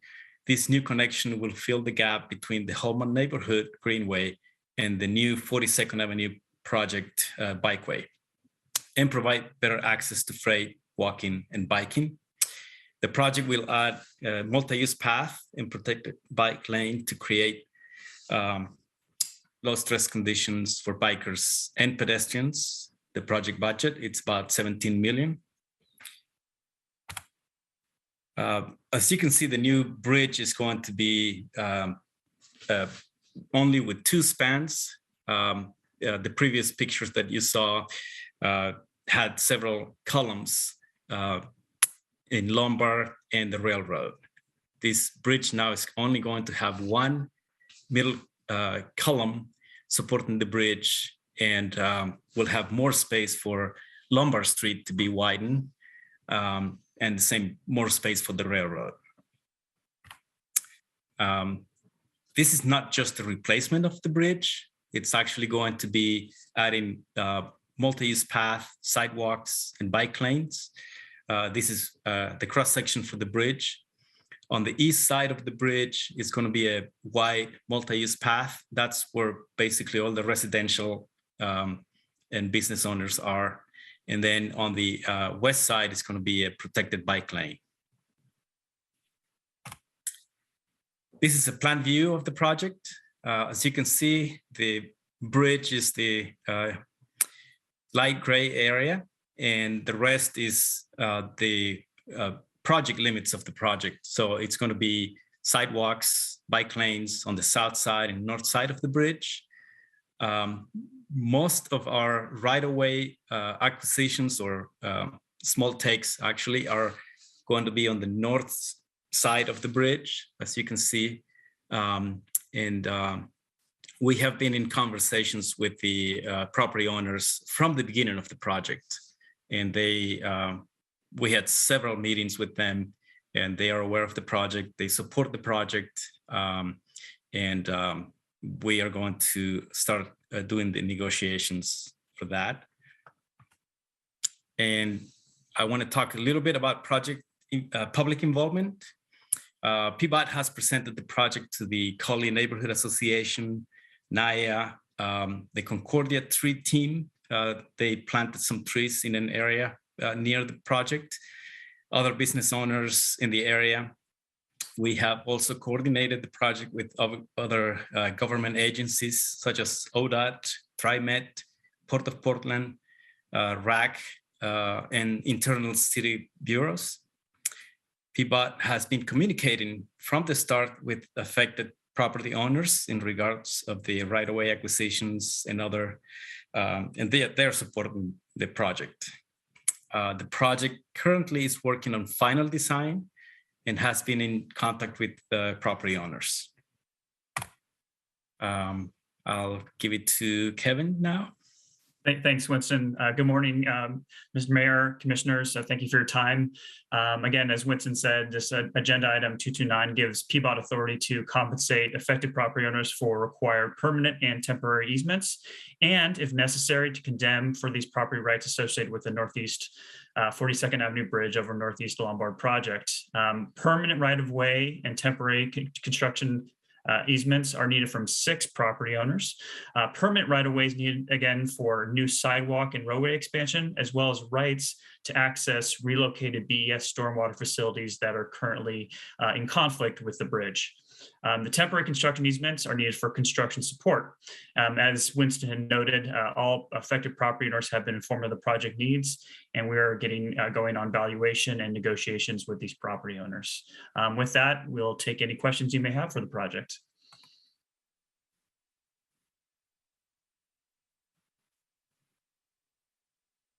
I think we can stop screen sharing now.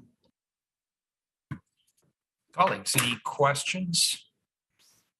I do not see any hands raised at this point. Keelan, do we have any public testimony on this item? No one signed up. All right, very good. Thank you for that presentation. That was very thorough. Please call the roll. Rubio. I want to thank Commissioner Hardesty and PBOT for bringing this ordinance forward and the explanation. Very excited to see this project move forward. I vote aye. Ryan. Yes, thank you, Commissioner Hardesty. Thank you, Winston and Kevin, for the thorough presentation.